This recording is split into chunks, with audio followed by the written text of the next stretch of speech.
What's up, people? Jay here with PWF Empire.com, and I found this guy on the street, so I was like, you know what? He has a wrestling shirt on. Might as well bring him in for the video. Of the 110,000 people here. Yeah, that doesn't even work. There are a million people. We are actually in Dallas right now for WrestleMania 32, and wrestling fans have taken over the city. We see a million people with wrestling shirts just walking. And let the record show, I only got made fun of once for my Roman Reigns sweatshirt. Yeah, so. There was these drunk guys. What did they say? Booty or yeah, they were booty walking, Roman Reigns. They were walking down the street supporting New Day and chanting booty at me. Yeah, so this is, if you guys don't know, which you should, this is Charlie. He is longtime co-host of PWTR, second only to me. And yeah, he's the co-founder of PWF Empire Live. Is that true though? Because there were a lot of episodes that are mysteriously missing. I don't know what you're talking about. As the fourth wall gets shattered. I don't know what you're talking about at all. Those have been retconned. That's out of the remember that time jokes. and the funny thing is, we had so little listenership back then. Maybe one person that's watching right now knows what the hell is going on. Everybody else is like, what? But yes, we are here to talk about NXT TakeOver Dallas. We were just sharing our physical pain after watching this damn show. I have a headache, Charlie. You got something going on with your chest right now. A lot of stuff is going on. You know that a show is, I'm not even going to say the quality of the show, but I'm just saying, like, you guys should know our thoughts on this show. The fact that we were so involved in it that we feel as if we were in the damn ring wrestling. But yeah, let's go ahead and get this show started out with the way in which WWE, or NXT, shall I say, got TakeOver Dallas started. Yes, very important. They got the show started with a tag team championship match featuring American Alpha, Chad Gable, and Jason Jordan versus the tag team champions, The Revival, Dash Wilder, and Scott Dawson. Yeah. That's right. Yeah, very good. That's pretty impressive. Yeah. See, no, I'm not even going to throw shade at Dash and Dawson because I actually like them. I am a big fan of theirs. Part of the gimmick though is that you're like, so they're supposed to be like so to the point where you don't know which one's which. Like that's part of like the experience of Dash and Dawson. By the way, speaking of that, during this match when the crowd was like, which one's Dawson, which one's Dash, they actually like hugged each other to give that mutual support. Like, it's okay, brother. We can share this experience together if the crowd not knowing who the hell we are.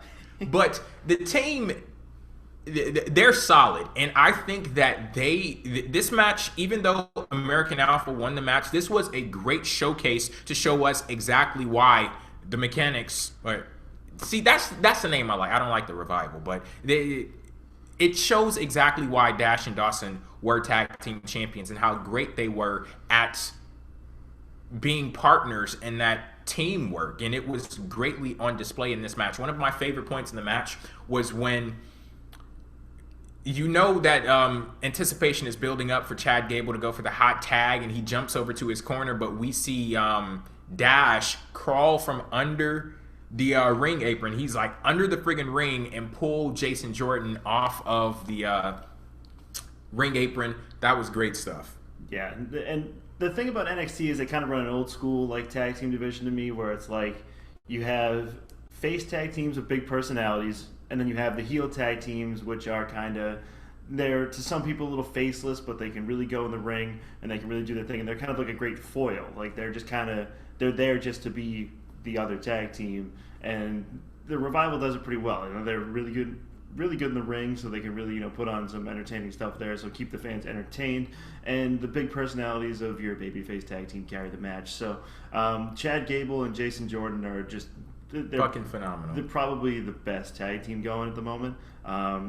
Chad Gable is like, it's so great because they're so different. Like Chad Gable, when he's doing his mat stuff at the beginning of a match, it's just like nobody else does that. Like, and too many times in wrestling now, it's just like you sometimes will watch a show and you'll just be like, I feel like everybody's going out and just doing the same thing. They're just kind of, they're all just kind of, you could boil them down to the simplest form and they'll be like the same performer. Yeah, because you'll notice on Monday Night Raw, every single week you have those certain moves that it seems as if everybody uses, like the DDT, super kick, like stuff like that. Chad Gable, he's unique in a sense that what he does, it's Chad Gable, and it immediately like grabs your attention, and it's wonderful. Yeah, and his mat stuff, like, and the great thing about being that good on the mat is that like nobody else has to be good on the mat, and you can still be the greatest thing ever. Because there's an old thing William Regal said where like I believe he was in WCW and somebody was in a match with somebody, and somebody was like, "I cannot hang with you," and he just says, "Just hang on." You just literally hang on, and the dude just does his shit, and it's just like so. Gable is always going to come out of the opening of the match looking great. Jason Jordan's hot tag is fantastic. Just chucking people around, it's kind of just fabulous. Jason Jordan's hot tag needs to file an IPO, like for real. Put it on the stock market. And just overall great stuff. And Chad Gable and Jason Jordan get the victory. And they also got their track suits. They did. People who watch Breaking Ground, you'll know that the drama of the track. Yes, they got those track shoes. But I will say, as awesome as it was to see them get this victory in this match, there were a few mix-ups, and it did affect the quality of the match. Me being a big fan of American Alpha, at the end of the day, the fact that they have the tag team titles, that's the most important thing for me. And I think that both teams showed off in a great deal in this match. But like I was talking about earlier with that, one of my favorite moments of the match, when Dash Wilder crawled from under the ring and pulled Jason Jordan down, that was a crucial point in the match where you're getting the heat on the heel tag team, and there was a big botch. I think that the Mechanics, they were going for their finisher, and see, I'm sticking with the Mechanics. I like Jay's not having it. I refuse. So they were going for their finisher, and there was some kind of botch. I don't even know what the hell happened. I don't know how to explain it, but it was just weird, and it was deflating. It took the air right out of the match, and they had to do a lot to recover from that point. Mm-hmm. Yeah, and so what needs to happen next, though, right? I need a little Chad Gable, Jason Jordan versus Alexa Bliss promos. Okay, so that's all that team is? The promos, yes. I don't know. There are some options out there. I'm still mad my boys didn't win. Enzo and Cass. I don't know if that will work, but in NXT, Jay, we've already discussed that match is going to break the universe if that happens. And Donald Trump could possibly be the next president of the United States. So shit, why not go out with a bang? That's true. So, yeah. What was the next match here? Let me pull up the card for this show. Austin Aries take on Baron Corbin, I believe. Yes, this was the NXT debut of Austin Aries. He took on Baron Corbin, and the winner of this match was Austin Aries. Yeah, this match was fine. I like the idea of Baron Corbin's been working with a lot of really good people, and which is really good because he's going to get a lot better doing that sort of thing, and he has improved a lot. This match was a little weird in the sense that it felt like Austin Aries was in control for a really long time, and it was kind of strange because at the end it felt like Austin Aries had gotten his ass kicked, and you watch the match and Austin Aries pretty much was pretty heavily in control. So it had a little bit of a weird time there, but overall it was some solid stuff. They made Aries look really good in his debut. This was kind of what I thought. I think that it's the next match. It was kind of going to be as far as a debut match, but holy shit, we'll get there. But this fine debut. Baron Corbin's a good guy to work with when you're debuting. People. There are a lot of people that don't like him, and you can kind of do your stuff, and it looks cool on a big guy, and fine with it. Nothing wrong. Look, here's the thing about Baron Corbin. I know people don't like Baron Corbin. I don't give a damn. That dude is all right with me. I'm inducting him into the club. He's one of my homeboys. And I think that with the action that he displayed in the ring, it's all great, and how it all goes hand in hand with his character. I look at Baron Corbin as a guy who has improved immensely, so much so to the point where he's on 100% of the time. Every single movement that he makes, from the actual moves in the match to the way that he moves around in the ring to his facial expressions, every single thing that he does plays into his character flawlessly, and I think that that's a great thing for someone who is coming up in the business to have that awareness, that full body awareness, to carry that through in a match. And for Austin Aries, he came to TNA when I was like done with them, and I'm like, screw this damn company, I don't really care too much for TNA. But anytime that I would watch, on like the off chance that I would catch something from TNA, I would always look at Austin Aries and say, that guy, he's good. He's good on the mic. We covered his title reign pretty heavily back in the day when 2012, when we all got back into TNA for that period of time. Yeah, the guy is just the all-around total package. And this was a nice match for me. I could sense some of the weirdness that you were talking about with the match, but overall, it gets a passing grade for me. Really good outing for Baron Corbin and Austin Aries, and I can't wait to see what happens next with these two guys. Definitely looks like it's not the I would end. like to see Baron Corbin get a little more promo freedom, because he's very charismatic, and like when he's in the ring, he's very charismatic. He's very when he just thinks of shit, it's really funny. So like when he kind of cuts the written promos, it's like needs work. But I would like to see him get a little bit more of like some freedom and see where it goes. Because in NXT, if you want to be a little more free in NXT and that gets you more comfortable on the mic, why not do this developmental? You get that kind of deal. There was a pretty nice promo that he cut. I believe it was on the last episode of NXT or the week before that, where he talked about how he's gonna give Austin Aries a picture of him standing over his body after he defeats him. He also told him to sign autographs with Virgil. Yeah, he's going to be right next to Virgil signing autographs at the conventions. That was hilarious. Yeah, that's a thumbs up. More signing autographs with Virgil is more of that. Okay. Have Roman Reigns say that. That'll work. I'll laugh. You know what? Like, and this is going off on the side thing, but I would love if we lived in a universe where Roman Reigns had Baron Corbin's gimmick. Really would. Yeah, that would be. Oh my God, that would be awesome. In a beautiful, perfect world. Yeah, we're flawed human beings, so unfortunately we can't live there. The next match. Hang on. Oh, we have to preface this, because this is kind of the point of the night where things stop being matches. This is like Fight Night started after this, like from this match on. Yeah. Oh, shit. These last three matches at TakeOver, or these last three fights, because it went down. This next match was Shinsuke Nakamura. He was making his WWE NXT debut here versus Sami Zayn. Now, I've been a big champion of Nakamura. I don't watch much New Japan, but in the year 2015, I started to explore beyond the world of WWE and look at different wrestling promotions. And out of every single wrestling promotion that I watched, out of every single person that I saw in those promotions, the one person that stood at the top of the damn pack for me was Shinsuke Nakamura. And I saw the very first match that I saw of this guy, I was in awe. And I tried to get people to a point where I'm like, look, go check this guy out. See how awesome he is. Forget this whole language barrier thing, because charisma, that's the universal language of the world. And if you have that, you can communicate with any person on the face of this friggin' planet. And that's the type of person that Shinsuke Nakamura is. And that's what I was hoping that I would see in this match with Sami Zayn on TakeOver Dallas. Even though I know how awesome Sami Zayn is, even though I know how awesome Nakamura is, I did not expect what we got here. This caught me completely off guard, and holy shit, my favorite match of the year, without a shadow of a doubt. Lock it in. I said it. Fuck stole the show. This stole the year. That's it.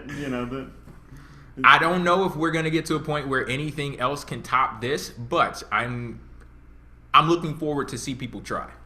Yeah, which will be the next two matches, which we'll get to. So there you go with that. Can we start with Nakamura's theme music? Fucking awesome. Yes, that's Put important. it on iTunes. Now, sold. We'll stop the show. We'll download it. There'll be a segment. Jay and Charlie downloading Nakamura's theme music. That's advertising right there. Yeah, free of charge. We'll even pay you. What else? What can we talk about in this match? Like these guys beat the fuck out of each other. Yes, they did. And let's talk about how much they got out of such seemingly simplistic stuff. Like, this is something that happens in New Japan with Nakamura. He's very, he doesn't do a lot of the flashy. He does flashiness, but it's not like his moves are not overly, like, crazy. He's not dropping people on their skull every 10 seconds. He's not jumping over the top rope. But they got everything out of everything they did. They got literally, like, they were able to go with forearms for just, like, seemingly 2.5 minutes, and it was awesome.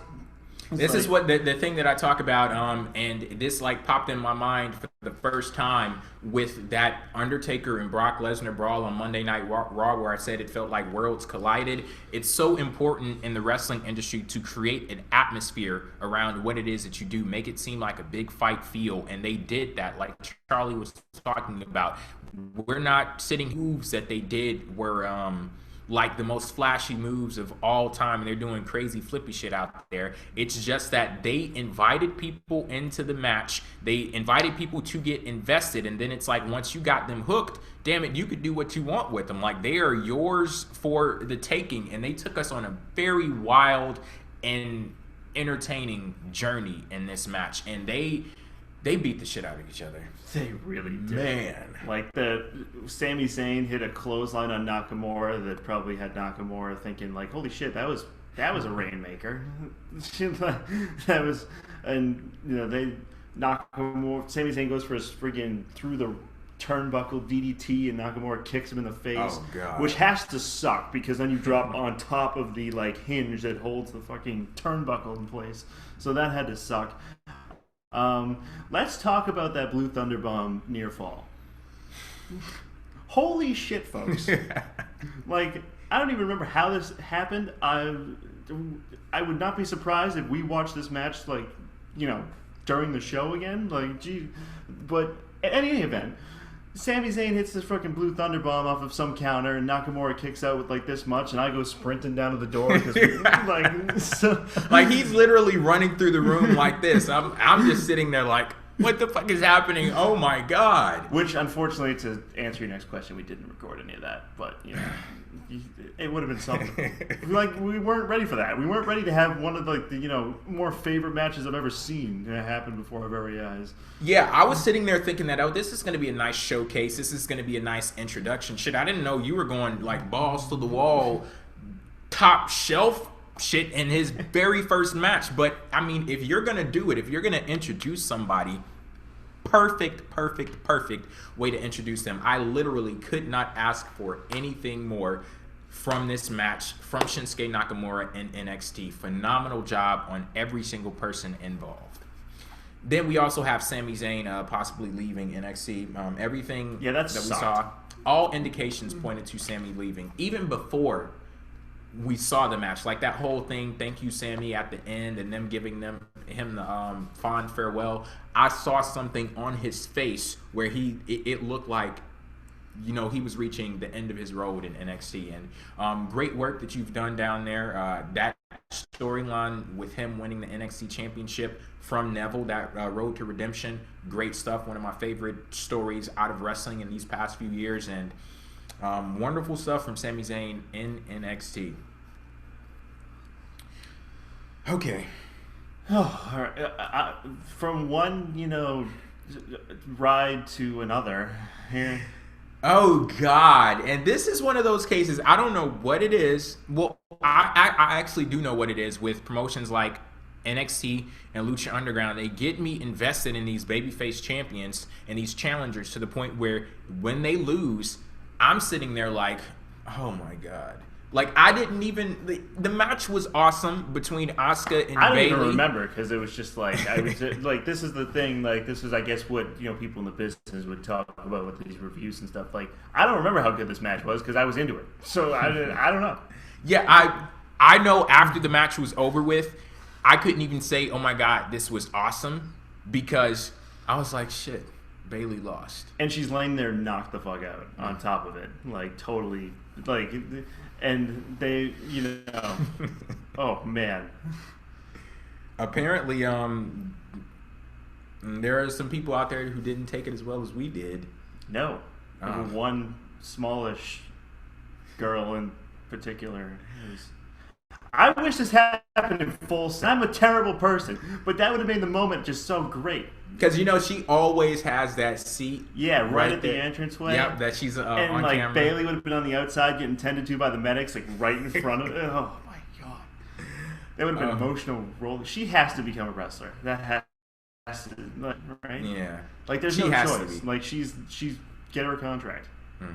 Like right now, just draw it up, put it in a nice little. Have her sign it now, and then when she's 18, just be like, "Hey, no, mother, you're coming with us." Take her on the road. She's down there enough anyway. Why not just, bam, there you go. Like you're recruiting a stormtrooper. Okay, let's talk about this actual Asuka won with the Asuka lock.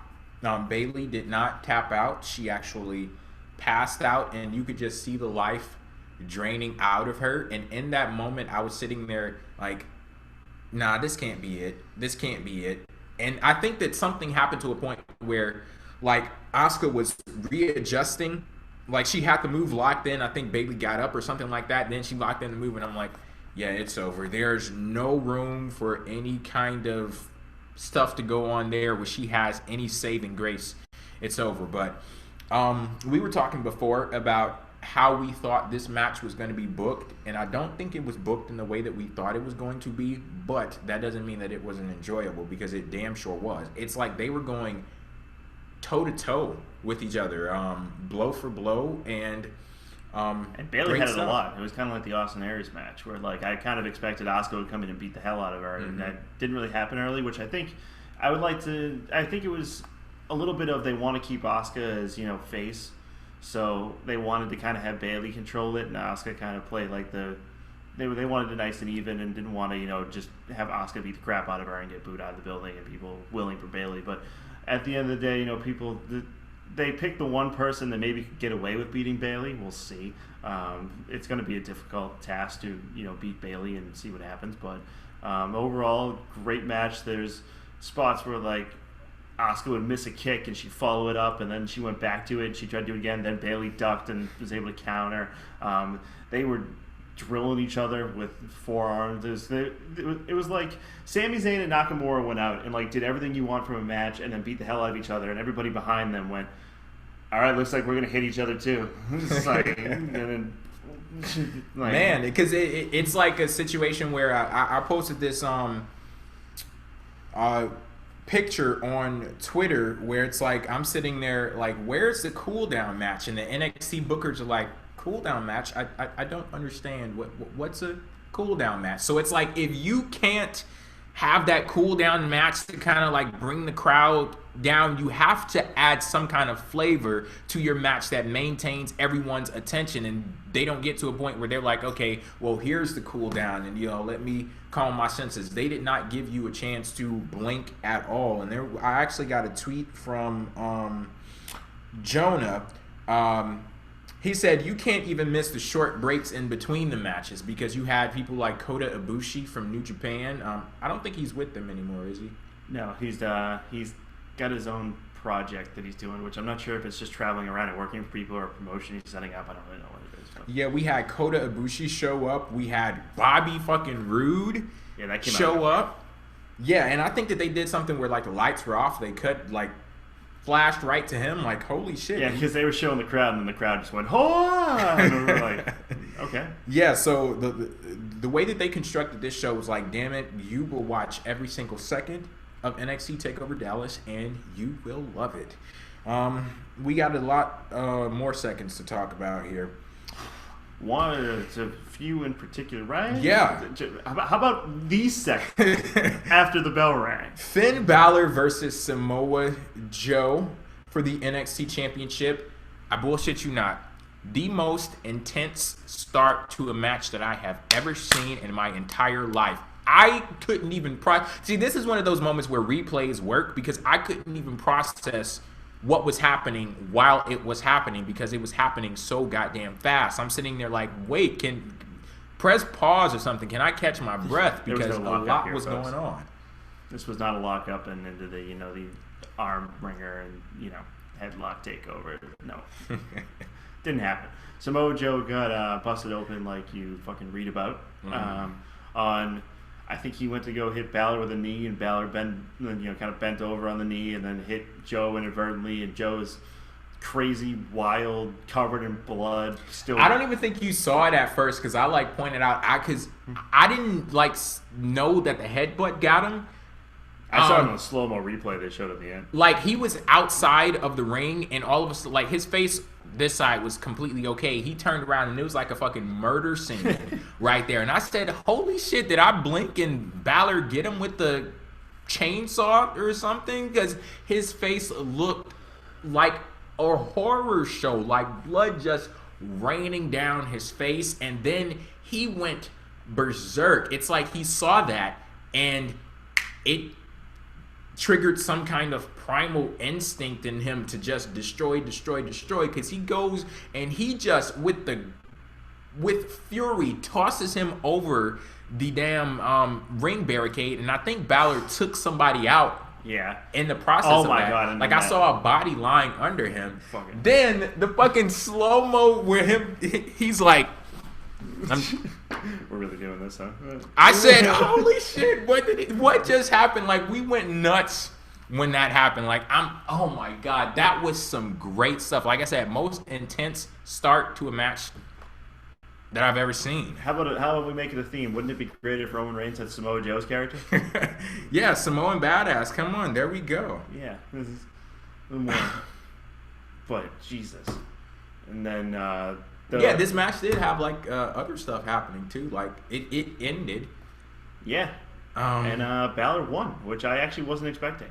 Yeah. Samoa Joe had him in the coquina clutch. A great sequence of Balor going for the 1916, I think he calls it now, the Bloody Sunday, and Joe slips out and goes for the choke, and they do the Brett versus Piper thing where he runs up the friggin' turnbuckle and flips over for the victory, and Joe's shocked and pissed and all irate, and it was great. Great storytelling there too, because he did that like out of desperation. He's like, I have a few seconds here to win this match, or I'm losing my title, I'm losing everything that I've worked for.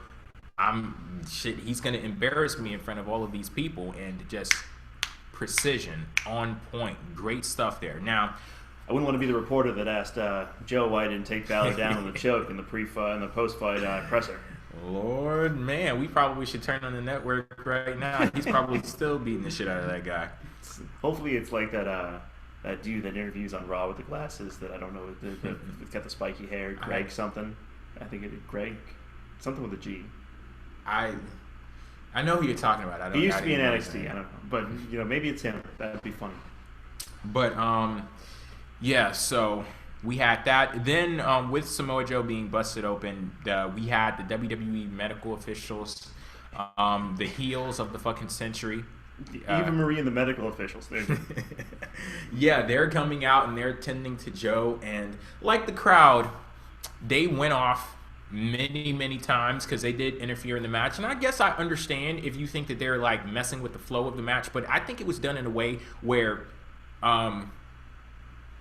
you know what, I'm not even going to provide any excuses. Like, it fucked with the flow of the match. However, that does not mean that I'm on board with the crowd chanting fuck PG and things like that. Yeah, because PG's not the issue. It's Hep C. Fuck Hep C. That's a change. It rhymes too. So it would have worked. Yeah, you could have gone with that. But here, the problem isn't the fact that WWE is PG or NXT is. Shit, it's a health concern. Because those aren't just machines. Those are actually people out there. That's blood. Yeah, legit blood. Somebody got headbutted in the fucking face, and they're bleeding. And not everyone has the leeway of Brock Lesnar to just annihilate a freaking medic. But I mean, if Samoa Joe, like, I mean, he had the persona and the pissed offness for it. But. Yeah. But I guess I understand what you're saying. Shit, Brock does whatever the fuck he wants to. Yeah, so like that whole thing, like, I was like, when they started chanting "fuck PG," like, I understand your cause and I want to support you, but I think we also got to let them bleed. Yeah, let them. Just oh my god. Like, let them fight. That worked, but it was like everything else was kind of like, okay, we're getting a little over the line here. Okay, so anything more to say on Balor versus Joe? No. I'm looking at this. This match was almost 30 minutes. 27. Balor versus Joe was? It says 27-22. Damn. That was longer than Nakamura versus Zayn? Jesus. I don't know. We got to check that. I know. Wikipedia. Wikipedia guy over here. It's not like WWE tracks this stuff on their website. That would be useful, though. But, yeah, overall thoughts on NXT TakeOver Dallas. Holy piss. Absolutely amazing show. Whoa. Yeah, very well. This is... I created these basic tenets of a pro wrestling show for me. Payoff to stories, be entertaining, and give us something to look forward to. They did every single one of those things. Yep. In an amazing way. Because, you're excited about American Alpha winning the belts. Mm-hmm. You're intrigued at what's next for Asuka. Mm-hmm. Holy fuck, Nakamura's here. Yep. And the reign of Finn Balor continues. And also, I want to say something about American Alpha that I didn't tag on to their match earlier. That's how you build up stars in WWE. Such an amazing journey that they have been on, to where they ran through the tag team division and they gave them the opportunity to have character development each step on that way. And that's how you build up stars. We got to a point where we didn't know who these guys were. We didn't have any investment in them, to the crowd going wild for them and us going wild for them. We should have been in the fucking crowd if it wasn't for those damn marks who marked up the prices of those friggin' tickets. $20 tickets for $400. And I have a report here that has the main event at 16 minutes and 21 seconds. I don't know who the fuck did this. Not my fault. I didn't do it. But maybe the bell didn't ring at the beginning and they counted all that shit. But yeah, just wow. Yeah, that's it for our NXT TakeOver Dallas review. We will be back on Sunday for WrestleMania, and we're gonna do a double dose thing for PWF Empire.com, because since we're going to be at WrestleMania, we're not going to be able to do a review immediately after the show ends. So there is going to be an audio review, a podcast up on PWF Empire.com featuring some of the guys from PWF Empire Live, Steven and Evan, and also Lucas from the PWTR Raw post show. They're going to be doing an audio review that's going to be up right after WrestleMania goes off air, and then once we get back to where we are right now, then we'll be doing our review of WrestleMania. Probably gonna take a while. So just be prepared for that, guys. But thank you for tuning in to this show. We will catch you on the flip side. Peace out.